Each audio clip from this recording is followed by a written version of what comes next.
You send a message, nothing. A day passes, then another. Your mind immediately starts filling the silence. Was it something I said? Did I push too hard? Did they stop caring? But here's what makes this dangerous. Silence feels like information, even when it isn't. In one study, just 15 minutes of chosen solitude lowered high arousal emotions like anxiety and excitement. Sometimes distance is not a message aimed at you at all. So before you react to someone disappearing, there's one mistake you should never make. The first thing you should never do is decide that their disappearance proves something about your worth. It feels natural. Someone who used to answer quickly now leaves you on red. Someone who called every weekend suddenly stops. And because you can see the exact moment communication ended, your brain assumes the decision must have happened at that same moment. But relationships rarely exist in exactly the same form inside two people. One study comparing people who ghosted with people who were ghosted found a striking gap. The people on the receiving side rated their commitment to the relationship at about 5.28 out of 7. The people who disappeared rated theirs at only 4.34. Same relationship, two different internal realities. Imagine two people walking down the same road. You think you are still traveling together. The other person may have been slowing down for miles before you finally noticed they were gone. That doesn't make disappearing considerate. It doesn't magically turn silence into healthy communication, but it does mean this: the final unanswered message may not be the moment everything changed. It may only be the moment you were finally able to see the change. And that distinction matters, because when you treat their silence as a verdict on you, you start rewriting your entire history. You replay the dinner where you talked too much, the joke that landed strangely, the message you sent at midnight. Suddenly, every ordinary moment becomes evidence in a trial where you have already decided you're guilty. Don't do that. Their withdrawal can tell you that something changed for them.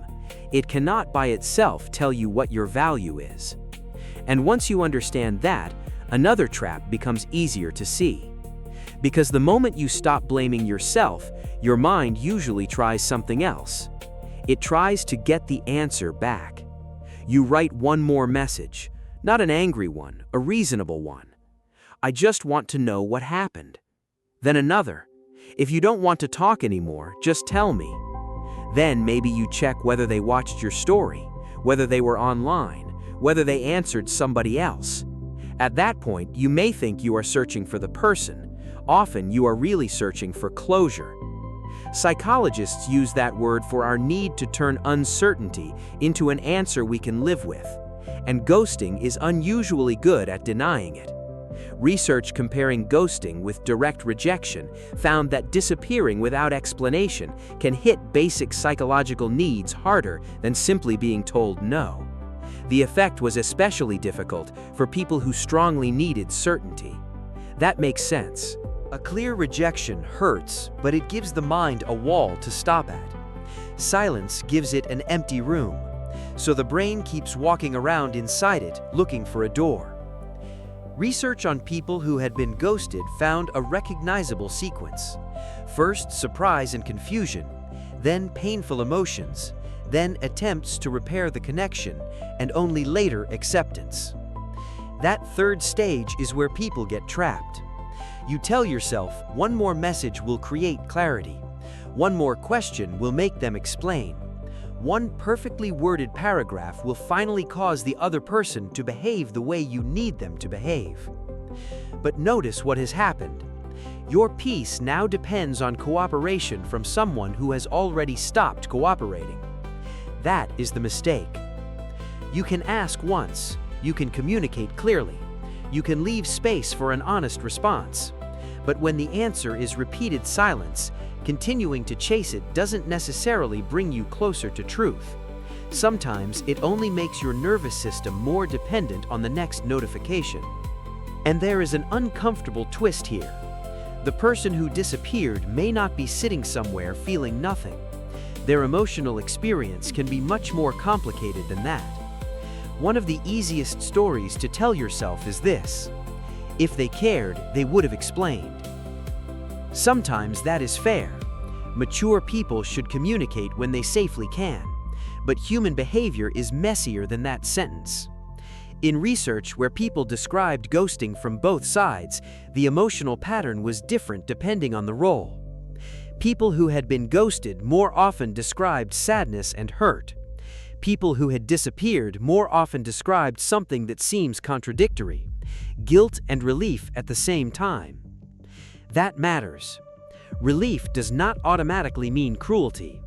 Guilt does not automatically mean they want to come back. A person can miss you and still believe distance is necessary. They can feel terrible about hurting you and still feel calmer once the relationship stops demanding something from them. Psychologists studying attachment have found another pattern. People who report ghosting others tend to show more attachment avoidance, while people who have been ghosted tend to show more attachment anxiety. You don't need the technical labels to understand the scene. One person feels uncertainty and moves closer. Are we okay? Did I do something? Can we talk? The other feels pressure and moves farther away. I need space. I don't know what to say. I'll answer later. Now each person's attempt to feel safer creates exactly what frightens the other. The more one reaches, the more the other retreats. The more the other retreats, the more urgently the first reaches. That cycle can make an ordinary distance feel like a psychological emergency. So don't assume silence proves the person never cared. But don't make the opposite mistake either. Feelings are not the same thing as availability. Someone may care about you and still be unwilling, unable, or unready to participate in the relationship you want. And once you see that difference, you can stop asking only one question: do they still care? There is a better one. What does their behavior actually allow me to build with them? Because sometimes the reason a person withdraws has less to do with one argument than with what interacting itself has started to cost them. There is another mistake people make when someone starts pulling away. They call it arrogance. They think they're better than everyone now. They've changed. They don't need anybody anymore. Sometimes that judgment is correct. People can become cold, dismissive, or self-important. But sometimes what looks like superiority from the outside is simply exhaustion on the inside. Imagine sitting across from someone at dinner. They are smiling, saying the right things, asking the expected questions. But while you hear the words, they are also tracking everything underneath them. The compliment that sounds slightly competitive, the joke that carries a small insult, the friend saying, "I'm happy for you," while immediately changing the subject when something good happens to you. That kind of attention is tiring, not because the person possesses some magical ability to read minds.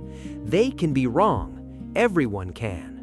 But once someone starts constantly comparing words with behavior, social interaction stops being simple. They are no longer just having the conversation. They are also processing the conversation. That distinction matters. Think about a relationship where someone repeatedly says, "Of course you can tell me anything," but becomes defensive whenever you actually do. After enough repetitions, you stop listening only to the sentence. You start watching the pattern. And once a pattern feels predictable, another conversation about it can seem less useful than silence. This is one reason distance can appear sudden to the person left behind. You remember the final canceled plan. They remember 20 small moments that came before it. You remember the day they stopped calling. They may remember months of conversations that left them more tired than connected. Again, none of this proves their interpretation is correct. It only means withdrawal does not always begin with hatred. Sometimes it begins when social contact starts feeling like work. And when that happens, the worst response may be to demand even more interaction. Because there is a point where trying harder to pull someone back can stop looking like care. it can start looking like pressure. This is where good intentions can become dangerous. Someone disappears and you decide you will not give up. You call from another number. You send a message through a friend. You show up somewhere because you just need 5 minutes. In a movie, this is often presented as devotion. In real life, it can cross a boundary very quickly. Research on ghosting includes people who described disappearing as a way to protect themselves from disrespect, aggression, or harassment. That changes the rule completely. If someone has withdrawn because contact feels unsafe, then forcing contact is not romantic persistence. It is confirming the reason they left. This does not mean every person who disappears is protecting themselves. Some people avoid uncomfortable conversations. Some act selfishly. Some simply do not know how to end relationships well. But from your side, you usually do not know which situation you are dealing with. That uncertainty is exactly why restraint matters. Imagine someone tells you, directly or indirectly, "I need distance." You may believe the relationship can still be repaired. Maybe it can. But repair requires two people. You cannot create mutual willingness alone. You can apologize for your part. You can leave one clear message. You can make it safe for the person to respond. Then the choice stops being yours. And this is difficult because action feels better than helplessness. Sending another message gives you something to do. Checking their page gives you something to monitor. Asking mutual friends gives you the illusion that the situation is still moving. But movement is not always progress. Sometimes the most respectful action is the one that feels like doing nothing. You stop knocking. You stop trying to force a final conversation. You allow their silence to become a boundary, even if you dislike the way that boundary was communicated. And something important happens when you do that. You stop making your future depend on whether they return. Because the next mistake is subtler. It is assuming that every disappearance must have one dramatic hidden cause. Sometimes there was no explosion. There was a change in how the person saw the relationship. And once that change happened, they could not easily go back. People love a dramatic explanation. There must have been another person, a secret argument, one unforgivable thing you did without realizing it. Sometimes there is. But sometimes the real turning point is much quieter. A person notices that the conversations they once enjoyed now feel repetitive. They realize they keep agreeing to plans they do not actually want. They notice that the version of themselves inside the relationship no longer feels honest. Nothing explodes. The meaning changes. And once someone interprets the relationship differently, the same events begin to look different too. There is research suggesting that people's beliefs about relationships can shape how willing they are to disappear rather than formally end them. In one study, stronger belief in the idea that two people are either meant to each other or they are not was associated with a 43.4% greater likelihood of considering ghosting. Think about what that means.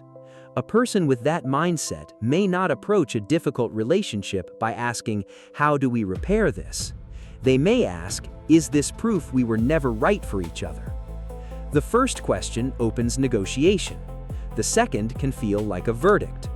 And once the verdict is made internally, every new conflict becomes evidence for it. The late reply, the awkward dinner, the disagreement that would have once been solved in 20 minutes. Now all of it supports a new story. This was never supposed to work.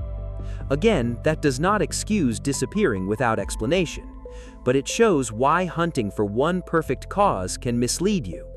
Human decisions are often built from accumulation. One disappointment does not end the relationship.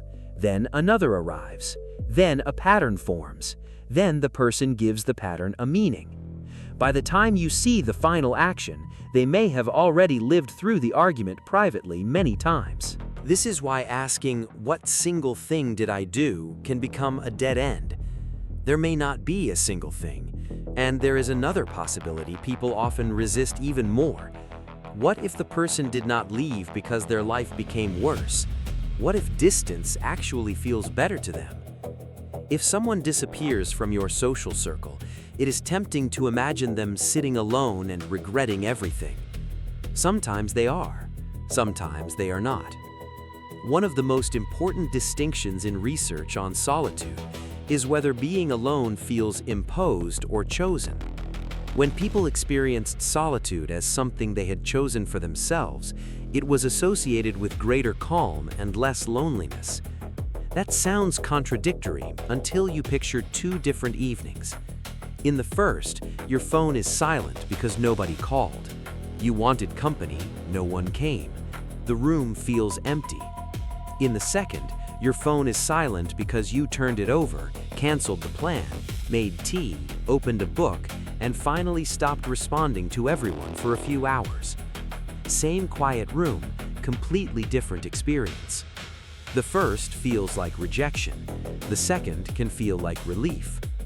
That distinction matters when someone withdraws because people on the outside often assume solitude must be a punishment. So they try to rescue the person from it. Come out with us. You need to meet people. You can't stay home all weekend. But what if the person is not waiting to be rescued? What if the silence is the first place in weeks where they can hear their own preferences without having to negotiate them? No explanation, no performance, no need to laugh at something that is not funny.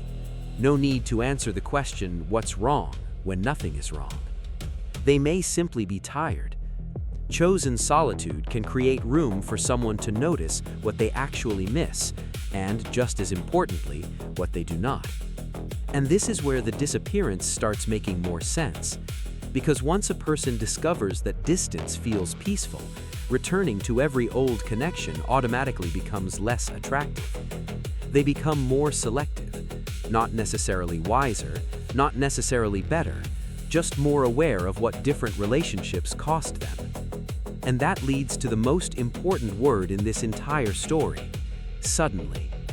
Because what looks sudden from your side may have been happening inside them for a long time. This may be the most important mistake of all.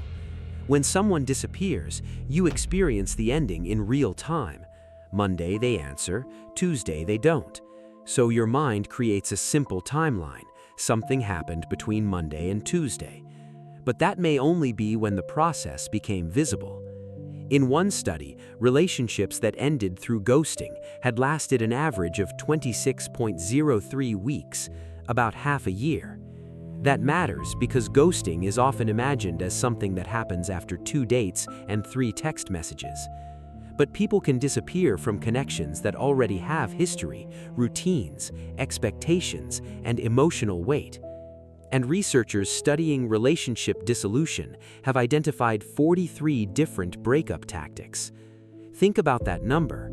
Ending a relationship is not one behavior. People reduce contact. They stop initiating. They become less available. They avoid future plans. They answer without opening new conversations. They emotionally leave before they physically disappear. So imagine someone who used to call you 3 times a week, then twice, then only when you called first. They stop telling you small things about their day. Plans move from next month to we'll see. You notice each change, but none feels large enough to call an ending. Then one day there is no reply. That is the moment you remember, but it may not be the moment they left. The disappearing act can be the final visible step of a process that began weeks or months earlier. This does not mean you should become paranoid and analyze every delayed text. People get busy, energy changes, relationships naturally breathe. The useful question is not, what clue did I miss? It is, was there a pattern I refused to accept because each individual moment seemed too small? That question gives you something blame cannot: perspective. Because sometimes the person did not suddenly decide to vanish. Sometimes you were watching a slow goodbye without knowing that was what it was. And once you understand that, the final question changes too. Instead of asking only why they disappeared, you can ask what their absence is asking you to do now. There is a final reframe worth keeping. When someone leaves your life, the story naturally becomes about the missing person. Where did they go? Why did they do it? Will they come back? But eventually, those questions stop helping. Research comparing ghosting with direct breakups found something interesting. Once researchers accounted for how committed people had been to the relationship, the difference in distress between ghosting and direct rejection disappeared. In other words, part of what hurts may not be the method alone. It may be how much of yourself was invested in what ended. That changes what healing requires. You do not need to convince yourself that disappearing was kind. You do not need to call every withdrawal growth. And you certainly do not need to pretend that silence cannot hurt. You only need to stop giving another person's silence unlimited authority over the meaning of your life. Maybe they withdrew because they were overwhelmed. Maybe they had already changed. Maybe they handled the ending badly. Maybe you will never know. But eventually, the question is no longer whether you can make them come back. It is whether you can stop disappearing from your own life while waiting for them. Sometimes a person leaves because they are trying to find a quieter version of their own life. And sometimes their absence forces you to do the same. Not to become colder, not to stop trusting people, just to become more careful about where you place your attention, your explanations, and your hope. So if someone once disappeared from your life, here's the question I'd leave you with. When you look back now, do you still see it as abandonment, or did time eventually reveal something you couldn't see then? Tell me in the comments.